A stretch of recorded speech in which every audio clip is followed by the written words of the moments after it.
Welcome to Mountain Strong. Today we are at Thunderbird Falls. We haven't actually gotten to the falls yet. I know I said that in the last video, but then I saw this scene and I thought, well, we better go ahead and stop and take a video here. Thunderbird Falls is actually inside of the Chugach State Park. It's one of the places where you can park in a particular attraction inside of the park. But you can tell if you look at this on the map how big Chugach State Park is. It's not like a state park in the lower 48. It really is massive. But a beautiful place so far. Looking forward to continuing along down the trail. And I promise next time that you hear from me, we'll be looking at the falls. If there are falls to look at. I'm not sure how all this works. But anyway, today we're going to have a look at Psalm 36. Let's go ahead and read it together. Transgression speaks to the wicked, deep in his heart. There is no fear of God before his eyes. For he flatters himself in his own eyes that his iniquity cannot be found out and hated. The words of his mouth are trouble and deceit. He has ceased to act wisely and do good. He plots trouble while on his bed. He sets himself in a way that is not good. He does not reject evil. Your steadfast love, O Lord, extends to the heavens, your faithfulness to the clouds. Your righteousness is like the mountains of God. Your judgments are like the great deep. Man and beast you save, O Lord. How precious is your steadfast love, O God! The children of mankind take refuge in the shadow of your wings. They feast on the abundance of your house, and you give them drink from the river of your delights. For with you is the fountain of life. In your light do we see light.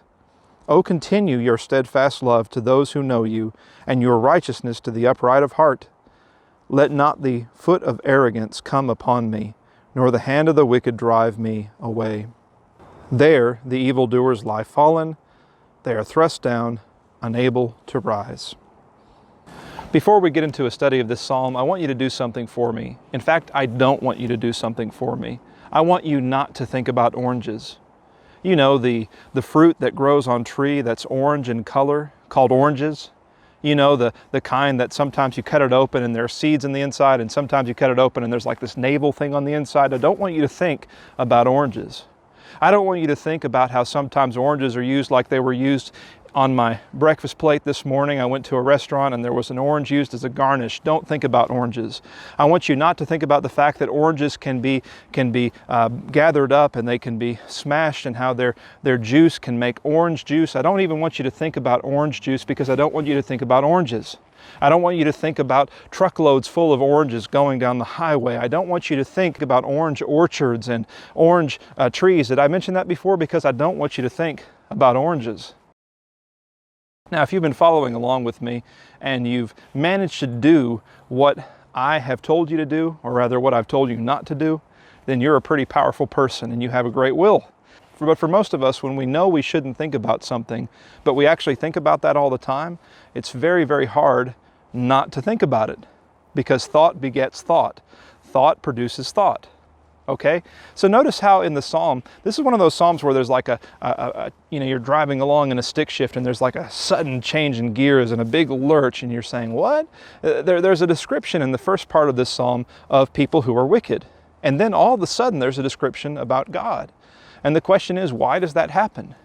It happens because as long as you are thinking about wicked people, as long as you were thinking about how there is transgression in their heart, how they don't fear God like they should, how they flatter themselves, they perpetuate sin, they don't examine themselves to get rid of sin from their lives, how they speak trouble and lies, how they don't act wisely, as long as you're thinking about all those things about the wicked people of the world, then what are you going to still be thinking about? Wicked people. And what will you likely continue to think about? Wicked people. But what is the solution to wicked people? Whatever they might be doing against me, however they might be harming me, and however I might be becoming more like them, what's the solution to all of that? Is it to think all the time about wicked people? No, actually, it's to think more often about God. And so you have 4 verses about wicked people, and all of a sudden then you have 5 verses about God. You learn about the steadfast love of God, the faithfulness of God that reaches to the sky. You learn about the righteousness of God, which is like a mountain. You learn about the judgments of God, which go as deep and are as deep, therefore, as the deepest ocean. You learn about His refuge, about His protection. You learn about the feast that He offers as a great provider. And you learn that He is the source of light and He is the source of life. In that kind of frame of mind, when you're thinking about God, then you are ready to then approach God with the problem of wicked people. And that's exactly what happens. And so I would suggest two things from these first 9 verses of the psalm before we move into the next part of it. Two things. First of all, I would suggest that the psalmist is purposefully contrasting these two things. You remember all the way back in Psalm chapter 1, we saw the contrast between the righteous person and the wicked person. Now we're seeing a contrast between the wicked person and God, and that's a valuable contrast to examine and consider the fact that God is not created by men because He's nothing like men. God is different from men, He's greater than men, and based upon His attributes, He is one to be feared and to be served. But the value of this psalm is not just in the contrast between wicked people and God. The value of this psalm is that the solution to wicked people is for more people to think about God. And if you fear wicked people, if people are harming you or hurting you because they're self-indulgent, because they don't care about sinfulness, as you see in those first 4 verses, they don't care about God, well, think about God and then pray to God about them.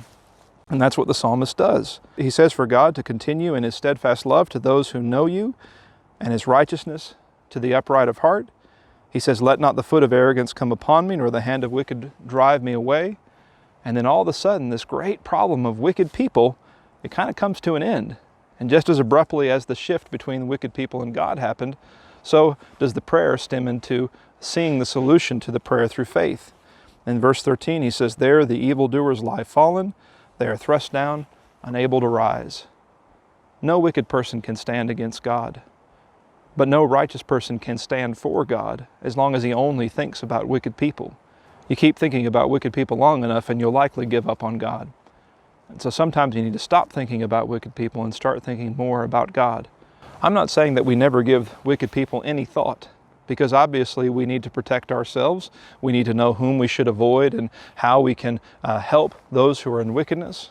But at the same time, if we find ourselves reflecting on wickedness too much, then let's take a note from the psalmist and remember to think more about the greatness, the goodness, the steadfast love of God, and then pray to God for His steadfast love to be extended to us.